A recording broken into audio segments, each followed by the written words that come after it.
अस्मा सेठ का एक इंतहाई इमोशनल व्लॉग देखने को मिला। उनके हस्बैंड फाइनली उनको पाकिस्तान में छोड़कर चले गए दयारे गैर में। देखने वालों को इस वीडियो ने, इस हार्डेस्ट गुड बाय की वीडियो ने रुला दिया। और ये एक हकीकत है, किसी का भी गुड बाय देखें, किसी की भी वीडियो देखें, ऐसी इमोशनल वैल्यूज, ऐसे दिली जज्बे हमें देखने को नहीं मिले जो इस व्लॉग में देखने को मिले। अस्मा सेठ की हालत बहुत ही नाजुक नजर आई, बहुत वो गमज़दा नजर आई और रोना चाह रही थी, रो भी नहीं पा रही थी। जैसे कह रही हूँ, बिछड़ा कुछ इस अदा से कि रुत ही बदल गई, एक शख्स पूरे शहर को वीरान कर गया। इस गुड बाय की वीडियो ने, इस इमोशनल व्लॉग ने लोगों को इतना इमोशनल किया कि बेतहाशा कमेंट्स देखने को यही मिले कि हम आपके साथ रो रहे हैं, आपने तो हमें रुला दिया, मैं पहली बार कमेंट कर रही हूँ और मैं रो रही हूँ इस टाइम। ऐसा क्यों हुआ? क्या ऐसी खास बात है? क्या अल्लाह ताला की खास रहमत है अस्मा पर कि लोग उसके साथ ऐसे जुड़ गए कि उसके रोने पर उसके साथ रोए? इसी पर हम बात करेंगे और साथ साथ बात करेंगे कि अस्मा को क्या करना चाहिए, अस्मा को मशवरा देंगे। अस्सलाम वालेकुम, welcome to tea time reviews. कैसे हैं आप सब? उम्मीद है कि सब बिल्कुल ठीक ठाक हैं, खैर खैरियत से हैं और अपना टी कॉफी मग तैयार करके बैठ चुके हैं brand new episode of T time review को एंजॉय करने के लिए। और जनाब, किस इलाके से आप देख रहे हैं, किस सिटी में बैठे हुए एंजॉय कर रहे हैं इस रिव्यू को, पार्टिसिपेट करें अस्मा के व्लॉग देखने के बाद इस डिस्कशन को जरूर बताइएगा, कमेंट्स करके अपनी राय से आगाह कीजिएगा, लाइक्स करके बताइएगा। चैनल पर अगर न्यू है तो काइंडली सब्सक्राइब जरूर कर दीजिए। तो जनाब, व्लॉग देखने को मिला अस्मा सईद का, जिसमें वो बड़ी ही परेशान, बड़ी ही रंजीदा नजर आई, अपने हस्बैंड को गुड बाय करती हुई एयरपोर्ट पर उनके साथ गई और जिस दिल से गई। उन्होंने व्लॉग में ज्यादा बातचीत नहीं की, बैकग्राउंड म्यूजिक ही लगाया और वो काफी सैड म्यूजिक था। और यकीनन हम सब समझ सकते हैं कि एक नई नवेली दुल्हन जब अपने हस्बैंड को परदेश के लिए गुड बाय करेगी तो वो किस दिल से करेगी, जबकि उसका वक्त उसके साथ जो लिमिटेड था बहुत अच्छा गुजरा। हमने भी देखा, उन्होंने हमें कश्मीर की नई नई जगहें दिखाई। अस्मा के व्लॉगिंग के थ्रू, अस्मा के तवस्सुत से ही हमें कश्मीरी लोगों के बारे में करीब से जानने का मौका भी मिला। जितना उन्होंने अपने व्लॉग में दिखाया, बड़े ही मुशफिक, बड़े ही मोहब्बत करने वाले, जगह देने वाले, नरम मिजाज के, ठंडे ठंडे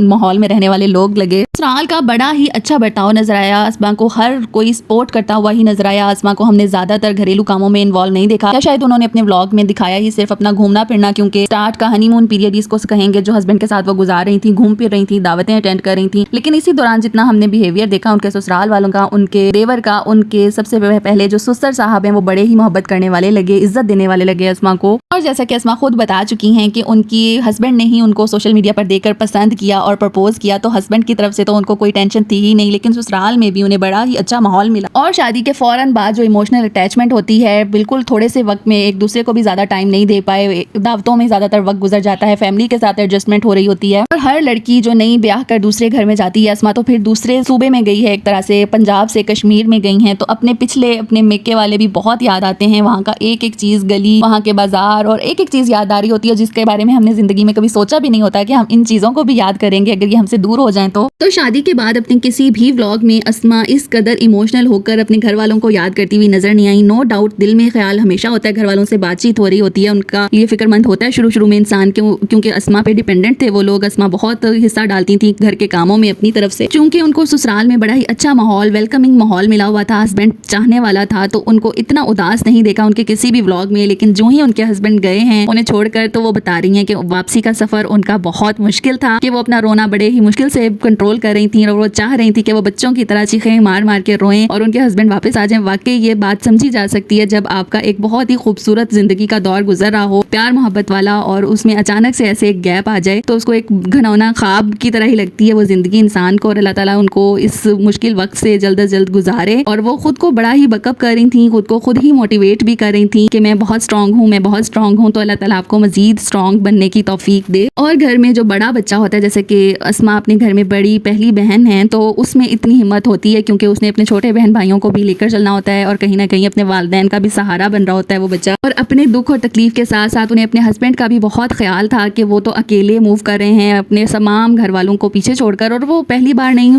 बीवी को पहली बार छोड़ रहे हैं। उसका गम उनके चेहरे से भी नजर आ रहा था, वो भी आप दीदा थे, अपने बहन भाइयों को गले लगाकर भी रोते रहे। और अस्मा को भी बड़ा ही दिलखरार सा लम्हा था और पहली बार वाकई किसी यूट्यूबर के ऐसे जज्बात देखने को मिले जो बिल्कुल सच्चे लगे और दिल से निकलते हुए लगे, उसमें कोई बनावट नहीं नजर आई। इंट्रो में जो बात मैंने की थी कि अस्मा के ही व्लॉग में ऐसे कमेंट्स क्यों हमें देखने को मिले कि हम आपके साथ साथ रो रहे हैं, हमें अपना वक्त याद आ जा रहा है, क्योंकि अस्मा में वाकई अल्लाह ताला ने उसको एक सतहीपन से और एक बनावट से पाक रखा हुआ है। अल्लाह ताला ने उसे ये तौफीक दी हुई है कि वो कंटेंट की खातिर, कंटेंट बेचने की खातिर, ज़्यादा से ज़्यादा व्यूज़ कमाने की खातिर किसी भी किस्म की बनावट अपने व्लॉग में शामिल नहीं करती हुई नजर आती, जिसकी वजह से अक्सर उन पर तनकीद भी की जाती रही, क्योंकि उनका एक नेचुरल स्टाइल है कि वो टीचिंग भी करती रही हैं और वैसे भी एक मिजाज होता है हर इंसान का कि उसमें कॉन्फिडेंस ज़रा ज़्यादा होता है, हर काम करने की उसे ज़रा जल्दी ज़्यादा होती है। उन पर तनकीद की गई शादी के बाद कि वो हस्बैंड से आगे आगे भाग रही हैं, हस्बैंड उनके पीछे पीछे उनका दुपट्टा पकड़ के या बैग पकड़ के चल रहे हैं। अगर चाहिए उनके हस्बैंड का प्यार था उनके लिए, लेकिन देखने वाले अपने सिनेरियो में अपने माइंडसेट के साथ देख रहे होते हैं और कमेंट कर देते हैं। इन कमेंट्स को इतना सर पे सवार नहीं करना चाहिए, उनकी राय को एहतराम से की नज़र से देखना चाहिए। और अस्मा ने ऐसा ही किया, बड़े ही खुले दिल की हैं, साबित करती हैं कि वाकई वो पढ़ी लिखी हैं। उन्होंने जिन जिन चीज़ों को उनके देखने वालों ने नापसंद किया उसको इम्प्रूव करके दिखाया भी अपने व्लॉग्स में। और उनके चलने फिरने, उठने बैठने, पहनने ओढ़ने से उनकी वाकई इखलाकी इक़्तिदार, उनकी घरेलू निज़ाम और तरबियत नज़र आती है, जो कि बड़ी फ़ख्र की बात है। अगर एक यूट्यूबर पाकिस्तान के ऐसे हालात में जहाँ पे हमें नौकरियाँ नहीं मिलती, हमारे कारोबार के हालात बहुत मंदे हैं, ऐसा काम करना चाहिए और सोशल मीडिया पर, लेकिन खुद को कवर किए हुए है, अपनी हदूदो क़ियूद का ख्याल रखे हुए है, तो ये बड़ी ही अच्छी बात है। और इनके लिए यही मशवरा है कि अपने इस ओरिजिनल जो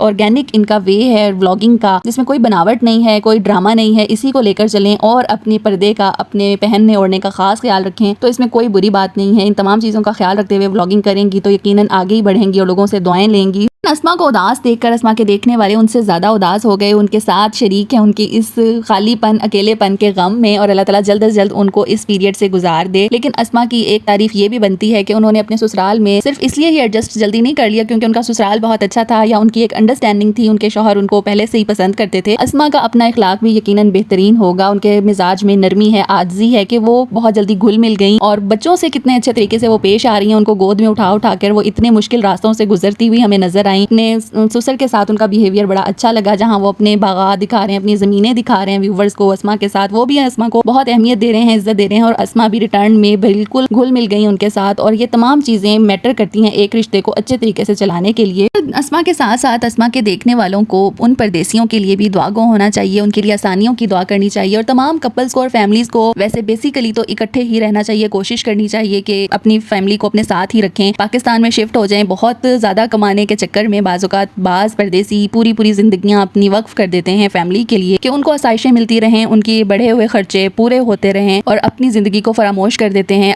तन्हाई की ज़िंदगी को एक्सेप्ट कर लेते हैं। लेकिन हमारी दुआ है इनके केस में ऐसा कुछ ना हो, लोग ज़रूर कंबाइन हों और एक साथ एक फैमिली के साथ पूरी भरपूर ज़िंदगी गुजारें। निशान भाई के भाई उनको गले लगाकर रोते रहे, छोटा भाई भी रोता रहा और यकीनन उनकी वालदा और वालिद का भी ऐसा ही हाल होगा कि जिस तरह वो बच्चे को, अपने बेटे को रवाना कर रही हैं तो पहली दफ़ा रवाना कर रही हूँ, ऐसी ही फीलिंग्स होती हैं जिन्होंने अपने परदेसियों को भेजना होता है। लेकिन बाज़ घर वालों को हमने देखा कि वो सिर्फ ATM मशीन समझ लेते हैं उस बंदे को जो बाहर जाकर अपना मुल्क छोड़कर, अपना सुख छोड़कर, खुशी गमी को छोड़कर, भुलाकर अपना आप बिल्कुल वक्फ कर देता है। वो उसको सिर्फ ATM मशीन के तौर पर ट्रीट करते हैं, उनको जब ज़रूरत पड़ती है तब वो उससे राब्ता करते हैं और उसके फीलिंग्स की, उसकी तबीयत पर क्या गुजर रही है, वो किन मुश्किलात का सामना कर रहा है, उनको परवाह नहीं होती। तो ऐसी चीज़ों से अवॉइड करने के लिए अपनी फैमिली के साथ कनेक्टेड रहना बहुत ज़रूरी है। अभी अस्मा के यहाँ औलाद नहीं, अल्लाह ताला इनको औलाद से ज़रूर नवाजे, आमीन। तो बाद में बच्चे भी बहुत इफेक्ट होते हैं जब कोई एक पेरेंट उनसे दूर होता है, तो जो गैप आता है बच्चों की ट्रेनिंग में उनके बड़े होने तक, तो वो पूरा नहीं हो पाता, वो अटैचमेंट नहीं हो पाती उस पेरेंट के साथ जो साथ ना रहा हो। तो इन तमाम चीज़ों को भी मद्देनजर रखना चाहिए और हमारी तो उम्मीद है और दुआ है कि ये कपल हमेशा एक साथ खुश और खुरम जिंदगी गुजारे और इनकी फैमिली भी इनके साथ इसी तरह मुस्कुराती रहे, हंसती रहे और हमें अपनी खुशियों के साथ कश्मीर की खूबसूरत वादियाँ दिखाते रहें, सदा